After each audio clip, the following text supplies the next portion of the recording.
मुअज़्ज़ज़ सामीन अस्सलाम वालेकुम। मैं आपके लिए आज नए मौजू पर नई कहानी लेकर आई हूँ। गेट परी ने खोला था। मुझे देखते ही वो खुशी से उछल पड़ी और हलक के बल चलाकर माँ को आवाज़ें देने लगी। मम्मा मम्मा देखें तो कौन आया है, मम्मा जल्दी आएं। इतनी गर्मजोशी से इस्तकबाल होने पर मेरी सफ़र की सारी थकान दूर हो गई। मैंने कपड़ों का भारी बैग एक तरफ रखा और ऊपर परी को खुद से लपटा कर खुद सबरा प्यार किया। इतने में मुतजस्सिस अंदाज से चलती हादिया भाभी बाहर आ गई। मैं मोहब्बत से आगे बढ़ी, लेकिन भाभी का सरदर सा रवैया देख कर मेरे जज्बों पर ओस सी पड़ गई। खुद को खुद में समेट कर भारी बैग घसीट कर भाभी की तकलीद में आगे बढ़ गई। हादिया भाभी एक ट्रे में 2 कप चाय, 6-7 बिस्किट ले आई। मेरे बराबर बैठकर रस्मन सा हाल साल पूछा। फिर मेरे पल्लू से चिपकी परी को खुरका। वो माँ की तेवरी से डर कर बैग उठा के एकेडमी निकल गई।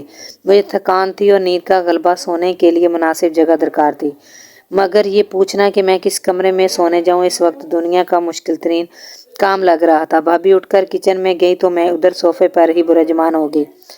अगली सुबह अजीब हंगामा खेजी से थी।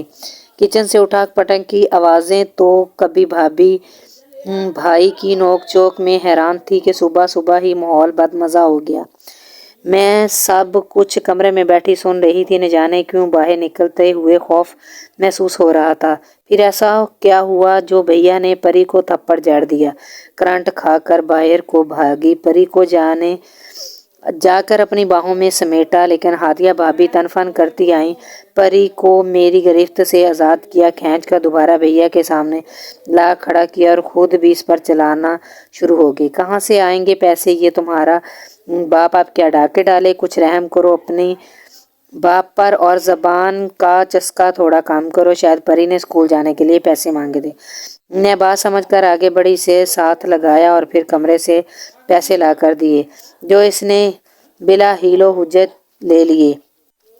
भैया भाभी भी खामोश रहे, लेकिन भैया के चेहरे की नागवारी देखकर मैं वापस कमरे में चली गई और 2 घंटे बाद भाभी की पुकार पर बाहर आई।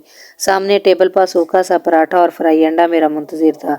मैं नाश्ता करने बैठ गई। भाभी फूले मुंह के साथ अपने कामों में लगी रही और मेरा वो सारा दिन भाभी की सरगर्मियां मुलाजा करते गुजरा।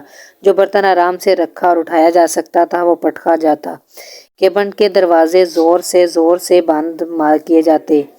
वो क्या गुस्सा निकाल रही थी। मैं काम में हाथ बटाने के लिए पेशकदमी की। भाभी ने साफ मना कर दिया। मम्मा ये क्या, आपने दाल रोटी बना ली? रात के खाने पर परी मुंह बना कर बोली। चुपचाप खाओ, भाभी ने दाड़ कर कहा, लेकिन परी दबकने की बजाय बफर गई। क्या हो गया है आपको? कल से आप मुझे बिलावजह डांट रही हैं। सुबह पापा ने मुझे आपके भड़काने पर मारा था। न जाने किस बात का गुस्सा आप मुझ पर निकाल रही हैं। नन्ही सी परी तान कर माँ के सामने खड़ी हो गई। पहले तो हमारे घर कभी दाल नहीं बनी, रोज़ गोश्त या सब्जी गोश्त बनता है। जब कभी पापा का दाल का दिल हो तो आप गोश्त डालकर हलीम बना लेती हैं, और फिर जब कभी मेहमान आते हैं तब तो कभी दाल नहीं बनी। बस भाभी ने दाड़ कर थप्पड़ उसे जड़ा तो परी बल खाकर कुर्सी से टकरा गई। इतनी हिम्मत तुम्हारी कि तुम बारिश्तबार लड़की मुझे सिखाने पढ़ाने लगी। मैं मुजरमों की तरह सर झुकाए खड़ी रही, न परी को गले लगाया ना भाभी को मना किया। मुझे लगा ये जो कुछ हो रहा है ये सब मेरी वजह से हो रहा है। और रात भाभी ने परी को अपने पास ही सुलाया और मैंने रात को ही अपना बैग दोबारा पैक कर लिया। ट्रेन चल पड़ी और मेरे जहन की सरजमीन पर भी सोचों की ट्रेन चलने लगी। भूले बसरे माजी की कुछ झलकियां जहन की स्क्रीन पर रोशन हो गई। उफ, कितनी महंगाई है, जान के लाले पड़ रहे हैं। ऐसे में तो किसी को एक कप चाय पिलाना भी दुश्वार हो गया है। कुलसुम फूफो ने अम्मी की कड़वी बात को हलक से उतार कर चाय का घूंट भरा। मैं सख्त बदमज़ा हुई। जब से कुलसुम फूफो आई थी, अम्मी सुबह सुबह ही महंगाई नामा खोल कर बैठ जाती और फिर सुबह से शाम हो जाती अम्मी को दुखड़े सुनाते सुनाते। जुमेरात को जो सूजी का हलवा और सब्जी का पुलाव बनता था, कुलसुम फूफो की आमद से बंद हो गया। हफ्ते में 2-3 बार सुबह नाश्ता, कभी पराठा, कभी अंडों का हलवा या देसी घी से बना, इस सब की जगह सूखे पराठे और रात का बचा सालन गर्ज हमारे घर का तमाम मेन्यू बदल गया था। और साथ साथ सारा दिन जो कुछ फूफो को सुनाया जाता, जो महीना भर रहने आती 5-6 दिन बाद ही रुखसत हो गई। फूफो के जाते ही घर की फिजा खुशगवार हो गई। अम्मी का लहजा फिर से मिठास भरा, वही पकवान, वही खुशबू, ना महंगाई का रोना, कामों की थकन का दुखड़ा। वो वक्त कब का गुजर गया। अम्मी, अब्बू और फूफो अपनी असल एक घरों में चले गए। ट्रेन मेरी मंजिल तक पहुंच गई और मुझे पता भी न चला। पाजी कहाँ गुम है, आप स्टेशन आ गए हैं। साथ बैठी औरत ने मुझे झंझोड़ा।